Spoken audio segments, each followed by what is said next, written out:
everyone, this is Paula, otherwise known as So Cool Sim on the Sims 3 forums and Exchange. Welcome to the Cat's Meow on my very first speed build.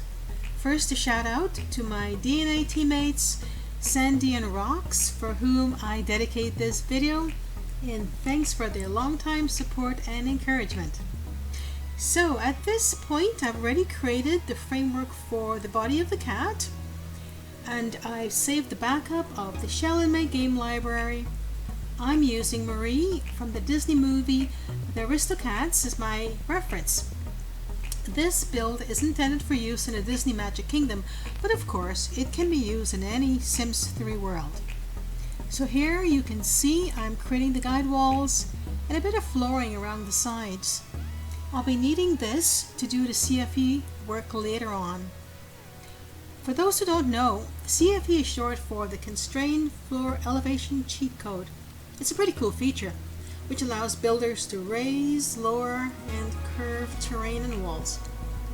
This video is not intended as a tutorial, but there are many resources available for you to use online if you want to learn how to use this cheat code. Okay, so now we've got our guide walls in place, it's time for the fun to start. So starting at the bottom level, you can see I'm starting to form the body, starting with the paws. I tend to use the stairs tool to modify the height because it allows me to be very precise. I apologize in advance, but as you'll notice as I go through this video, I do a lot of spinning around and flipping up and down levels to see how the shape is coming along.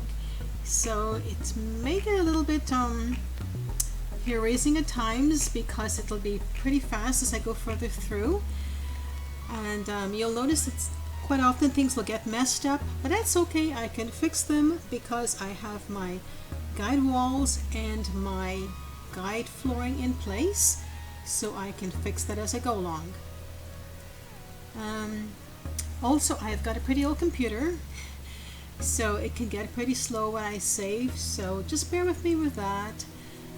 And one thing to remember as well, you'll see me now and then backing up. It's very good to save as you go along working, especially with CFE, because it's easier to revert to previous versions sometimes rather than try to hit the undo tool. And the more copies you have, it's easier for you to start over at a certain level rather than all the way from the beginning. Okay, so Marie is slowly taking shape, and you're seeing the paws as I'm going around. I'm just trying to see if I'm happy with those and work higher up to move things in place. So what I'm going to do is leave you with a bit of music right now as I super speed through the rest of the CFE until we get to a point where I can do a bit more explaining. So I'll be back shortly.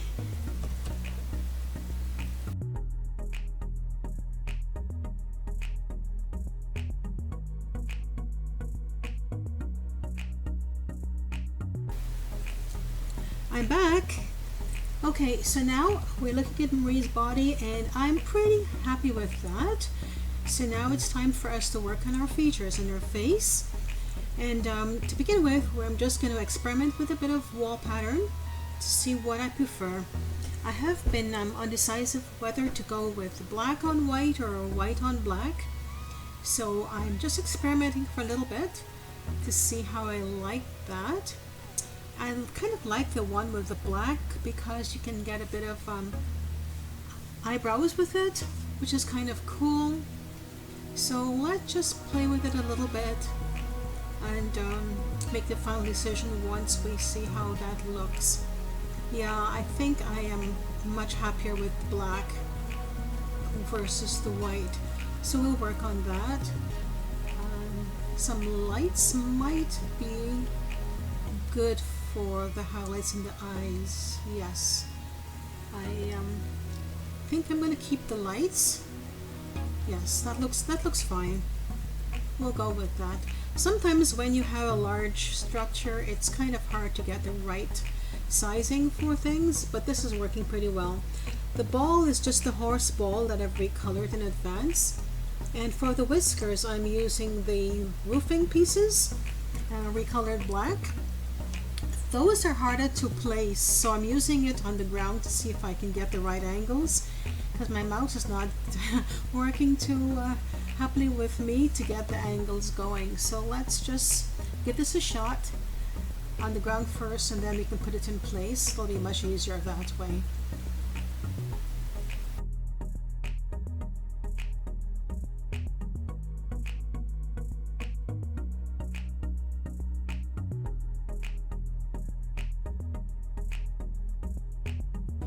Okay, so now that we have our pieces in place, we need to move them. So I've gone over to live mode so I can use the Delta Move cheat code, and that allows me to move the pieces up and down vertically, which otherwise I wouldn't be able to do. It's a pretty cool tool.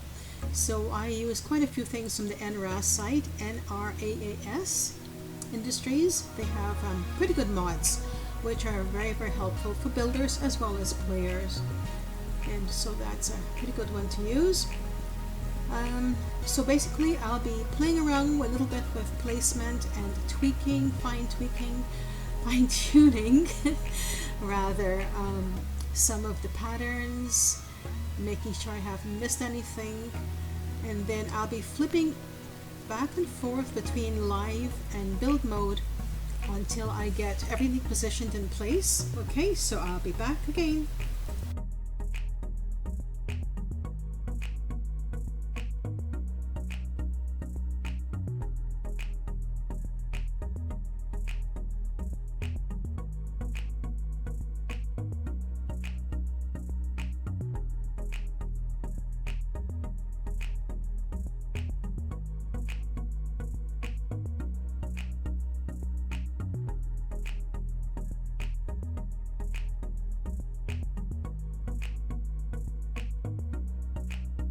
Along pretty nicely. I actually did some more CFU at the rear since I wasn't too happy with that, and also experimented with her mouth.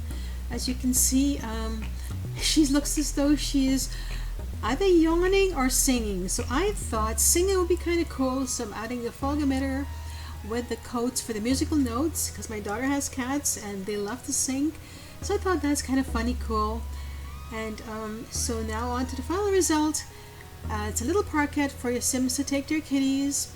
There are activities for them to enjoy and of course fulfill their basic needs. And Sims can also relax on the picnic table or grab a bite to eat. Actually, I'm kind of curious to see how long the macaw will last. I don't know if kitties can actually attack the birds on a community lot. That's kind of curious to know. I hope they don't. Anyway, I do hope you enjoyed the video. Do visit us on the Sims 3 forums, and perhaps even join in the Disney World Build collaboration. We would love to have you.